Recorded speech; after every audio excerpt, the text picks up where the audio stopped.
कि पाकिस्तान का अरबी में तर्जुमा मदीना तैयबा ही बनता है। सवाल उठ सकता है कि कैसे, तो जरा गौर फरमाएं। पाकिस्तान फारसी के दो लफ्जों का मजमुआ है, पाक और अस्तान। अस्तान फारसी में इलाके को कहते हैं, यानी रहने की जगह, यानी शहर भी कहा जा सकता है, और शहर को अरबी में मदीना कहा जाता है और पाक को अरबी में तैयब कहा जाता है। अब अगर इन दोनों लफ्जों को मिलाएं तो पाकिस्तान का अरबी तर्जुमा भी मदीना तैयबा के बराबर आता है। अब ये बात महज इत्तफाक है या ये इस जानिब इशारा करती है कि पाकिस्तान अल्लाह के राजों में से एक राज है और ये कहीं नहीं जाने वाला। पाकिस्तान की मदीना तैयबा से मुनासबत को देखें कि हुजूर नबी करीम सल्लल्लाहु अलैहि वसल्लम ने जब रियासत मदीना की बुनियाद रखी तो किसी रंग, नस्ल, कबीले, फिरके की बुनियाद पर न रखी, बल्कि नजरिया ला इलाहा इल्लल्लाह की बुनियाद पर रखी। और रियासत मदीना के 1400 साल के बाद पाकिस्तान दुनिया की वो वाहिद रियासत है जो इसी नजरिया पर वजूद में आई। फिर इस मुमासलत पर भी गौर करें कि मक्का में मुशरिक बुत परस्त थे जिन्होंने इस्लाम को प्रैक्टिस करना मुश्किल कर दिया,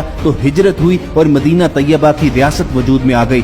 बिल्कुल इसी तरह हिंदुस्तान में भी मुशरिक बुत परस्त थे जिन्होंने इस्लाम को प्रैक्टिस करना मुश्किल किया। यहाँ भी तारीख की सबसे बड़ी हिजरत हुई और पाकिस्तान वजूद में आ गया। क्या अब ये बात महज इत्तफाक है या ये अल्लाह ताला के किसी बहुत बड़े इंतखाब की तरफ इशारा करती है? इसी तरह ख्वातीन हज़रात, अहले नजर का मानना ये है कि गज़वा हिंद वाली मशहूर हदीस में लड़ने वाली जिस अजीम फौज का जिक्र नबी करीम सल्लल्लाहु अलैहि वसल्लम ने किया है वो पाक फौज ही है। उस पर उनकी दलील ये है कि गज़वा हिंद वाली हदीस में जो फौज है वो यहूदियों यानी इसराइल के खिलाफ भी जंग करेगी।